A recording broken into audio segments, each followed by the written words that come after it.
Hi there maple fans, and in this series of videos I'll be sharing what I do throughout an entire year on a monthly basis. Please note that these months are based on UK timings, but of course can easily be adapted to anywhere else in the world. Welcome maple fans to this May video, and this time we'll be having a look at whether it's wise to buy some budget maples from your local hardware store like I did here, or maybe from a supermarket even, because they're selling very well in the UK at least, and they seem to be appealing absolutely everywhere. So if you watch this video to the end, you should be able to decide for yourself whether you could bag a bargain like this and get some really budget priced Acers, or perhaps it's worth spending a bit more money and going to a specialist Acer nursery, or even shopping online. And just to let you know, I did purchase 2 maples, so we'll have to have a look at those at the end of the video, see what quality they are and see how I might treat them rather differently, or perhaps not, to my trees that I normally buy from a dedicated Acer supplier. So here's a starter for 10. This is Acer Atropoporium at £4.50, or about $4.50 I suppose. This is a tree that's been taken from a scion, or basically it's a cutting, and then the base of the cutting is treated with rooting powder, and it's popped in a pot, roots grow, and we've got a tree. So certain varieties of Japanese maples do well on their own roots. The majority probably don't. It depends on the genetic mutation that actually has occurred to make them sort of more interesting, different coloured, swirly leaves and all the rest of it. And that can make a difference to whether it's capable of being sustained by its own root system. So that's why these particular varieties are always ever popular in the supermarkets and hardware stores, because they're easy to take cuttings of, they're easy to grow, and it's inexpensive for the suppliers to actually make these trees. So now we move up to the next price point, which is £9, around $9. And basically this is the same idea, but the trees are just grown on a bit more and a bit bigger. That particular one worries me though, because the centre of it seems to be wobbling about in its little piece of fabric material there. So are these a better value at nearly twice the money, or twice the money? Probably not, I would say, on balance, because if you buy the smaller tree and just wait and grow it on a little bit, that will do equally well, because this isn't a better product for more money, it's just a slightly bigger one basically. So unless you want a tree that's, you know, slightly bigger, I for my money would buy 2 smaller ones basically, have 2 varieties, and double my chances of success I suppose. Now it's also worth noting at this point that probably a rootstock is kind of always preferable, unless you're doing bonsai or something like that, because you don't want the grafting point where the 2 trees are joined together. But that would give you a bit more disease resistance as well, because here on this Katsura, for example, the top part of the tree is genetically the same as a Katsura that was found many years ago originally, and that's probably fine. However, a tree like Okushimo that was found over 300 years ago in Japan, that on its own roots would, I think, be a problem, because the roots haven't had the ability to change genetically for those 300 years and develop more resistance to modern diseases, basically. So here we move on to the next price point at £26, or about $26, and we see Summer Gold. Now Summer Gold is an absolute corker of an Acer really, because it's one of the very few yellowy coloured leaved Acers that is really sun tolerant. And lo and behold, if we look down here, what we can see actually is a graft point. So you can see a little bit on the right hand side there that's been cut off, and this is in fact 2 trees joined together. So I think this is a really good skill to develop to spot these. It can be difficult in this case because the trunk of the Summer Gold and the trunk of the rootstock is actually quite similar, but there you can definitely see a difference. And what this is a properly grafted tree. It has got that disease resistance from the roots. It has got the fact that the root system is going to be strong and robust and vigorous, and as you can see there, it just has that slightly more solid feel to the whole thing, which is wonderful. Now of course there is a price premium to pay for this, as we've seen. Similar size tree to the £15 ones, more money. Actually there's a fair bit more work gone into this, so I think because it's a tree that would otherwise not be accessible on its own root system, you've at least got the choice of owning one, and actually you've got some of the benefits that go along with that too. So this orange dream here, at the same price point, about £26-27 I think it was, that again is on its own root system, so doesn't seem to me such good value for money, because they haven't actually done much work to get it there. So I think the ones that are grafted are kind of a bargain. So I think it's really worth noting that at this price point, if you do have a dedicated Acer nursery available to you, that's how much they are pretty much there anyway. But if you choose to buy online, or you're going to buy from, again, a supermarket, you're going to buy from a garden centre, you're going to buy from a hardware store like this, these are actually excellent buys. To the untrained eye, that little bit of sticking out there, which was the original rootstock, might look a bit unsightly. In years to come, it will sort of disappear and mould its way into the whole tree really. So it's actually a good thing, not a bad thing, So there again, the tree behind now, you can see the original rootstock tree would grow off to the left hand side, and once the graft is taken, it's been removed. On these grafts as well, sometimes there's sort of a strange residue around them. It's kind of some substance they put on there to protect them and keep them, away from disease and stuff like that, as you can probably see on some of these. But absolutely fine. Looks a bit strange, a bit odd, but the graft point will disappear gradually over time. So what I also spotted were these fellas here. So here we can see an incredibly long stem that's bare of leaves, and then on top of that, for your £26, you've got Autumn Moon, which is an absolutely lovely tree and very, very much sought after, really. Pretty sun tolerant, which is nice. So what's happened here is that they've used an Acer palmatum rootstock, and the only way to do this really is to graft the Autumn Moon onto the top. And just to say, if you'd like to come with me on my Acer journey, please do like and subscribe to my little channel. It really, really helps. I've also recently set up a Patreon site, so that's a great way of supporting me too, and help out with some of the costs of my excursions, really. There's also the offer of some personal help, if you'd like it, either in a group format or at a one-to-one basis. So just to summarise, the first 4 Acers I ever bought were from the supermarket chain Aldi in the UK. They were actually grafted trees, which I didn't know at the time what that meant, but there we go. And I think what's happening over time is that the manufacturers, because this is just a product at the end of the day, there's understanding that people want this lovely Jordan, perhaps the Suraswanum here, Moonrise, another Suraswanum, very popular. And because they won't do very well on their own roots, so they just can't make cuttings from them basically, then they're having to make grafted trees, which at this price point is really very good indeed. So Summer Gold, mentioned before, an excellent purchase, and a very, very sturdy cultivar at that too. And I even found a firecracker here, £16, and this has actually been grown on a rootstock, because again, it won't do well on its own roots, but fair enough, they've done it properly in that sense, and achieved a result at a very good price, really. Lovely tree, by the way, great colours in the summer months, and a really fiery red in the autumn.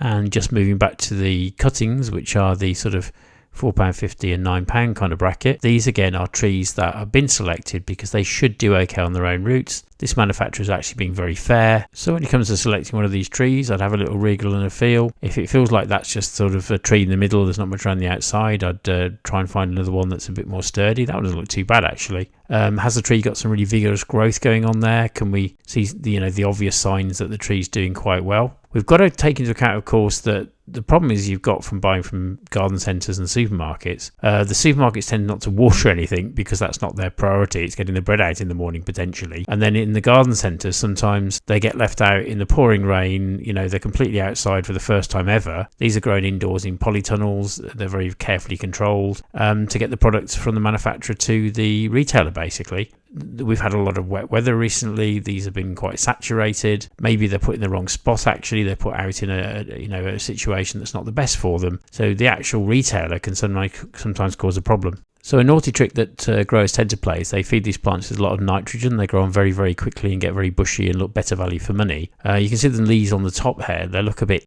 wrong. The colour's going. They look a bit sort of dry. That can be a sign of a bad root system, to be honest with you. Some are okay though, but it's quite hard to tell. But I don't think this tree's in the best condition possible, to be honest with you. It just doesn't look and feel quite right. The new growth there is good. It's sort of sprouting new growth like Billio. But once again, when you give them a load of nitrogen, that's kind of what they do. This tree here, on the other hand, sort of looks rather better, I would say. There's an enormous amount of little new growth all down the tree, to be honest with you. Worth examining the top leaves on the tree especially, because that root system at the bottom has got to get water all the way to the top. So if you've got some new growth right at the top as well, that's a good sign, and just really prompting us that there's perhaps a slightly better tree. You can see some nice red new growth there, so that's a good sign and a thumbs up in the right direction, to be honest. And I also discovered the high grafted Ryusen here. So Ryusen is a really, really nice cultivar, and again I think they're catching on. The manufacturers of this product, we think they're brilliant. They are brilliant, but to somebody they're just a product. They're learning that we want weeping trees, we want moonrise, we want lots of lovely assortments here, and of course there's a market being generated, so they're going to fill it, to be honest. And just moving on to Shana, I think it is. Yes, Shana on a stem. Similar price point. Shana, Ryusen, very heat tolerant, sun tolerant, so that's always good really. Moonrise on a stem as well. I'm not that keen on these stem-based ones. They're probably not the straightest and the best stems I've ever seen either, to be honest. But if you've got a very sort of narrow space but a bit of height, it's a way of getting some impact very, very easily for the right kind of money, really. So we've now got to the part of the video when I bought two, actually. I forgot the second one, so princely sum of £15 for two maples. Can't be bad, eh? But I just want to have a little look, really, a bit of in-depth to say, are they any good? Were they okay? And actually a little conversation about the one in the middle, which is a seedling. So that isn't a specific cultivar, but seedlings are potentially free. So if you want to save some money, then, you know, that's another option. Probably talk about that another day, but here we have the two little fellows. And again, you know, just doing that visual inspection, having a look. One or two leaves kind of bother me, but overall we're not looking too bad at all, to be honest with you. There's the new growth as mentioned before. That's looking great. So the real temptation here is to get this home straight away, throw it in a pot, you know, get it looking nice, and the pot will make it look taller, it'll make it look more presentable, all the rest of it. But what we really need to do is sort of do a bit of an assessment, and bear in mind that these trees have done really, really well in the pots they're in now. So we need to have a very valid and good reason, I think, to repot them, and really in understanding what the root system's doing below to kind of get that assessment and understand whether we're doing the right thing or not. So I'm just removing the mulch on the top here, which the nursery would have used. So when they water them, they don't have to water them so often because there's less evaporation. That's certainly an asset when you're in a nice controlled environment. The compost they're in tends to be very free draining as well, because it's just more controlled to water them on a very regular basis and keep them moist rather than becoming waterlogged or having a problem. So just looking at the bottom of the plant there, we can see some roots are actually poking through the base, and that's perhaps something I should have mentioned actually when selecting one. If they're poking through, that's kind of a good sign. And I've managed to pop the pot off there, and we've got a pretty okay root system. There's plenty of them, which is a really, really good sign. And the sort of root ball, as we call it, is actually the size of the pot pretty much, and it hasn't all sort of fallen apart while we've messed around and fooled with it. So that's a positive sign right from the word go. So it's time for the same trick and treatment for the Benimoko, really. I must say there's an awful lot of this mulch on the top of it. There really, really is. With the weather we've had recently, it's all really quite sodden as well. So I think we'll bear in mind actually that's the case and maybe reduce it or just get rid of it entirely. But we need to have a look at the root system first to see how we're going. So once again, just examining the underside of the pot. Sometimes it can be heavily pot bound, and sometimes there's roots that need sort of teasing through those holes. Or even before now, I've actually cut the pot off the root ball completely, but no major problems here, so I'm expecting the pot to come off quite easily, really. So we'll do just that, take him out of his pot and just have a look to see what's what. But just doing the wriggle test there, it looks a little bit wobbly, which is a little bit suspicious, so we'll see how that translates into the root system. And here we can see the roots, there's a lot of them.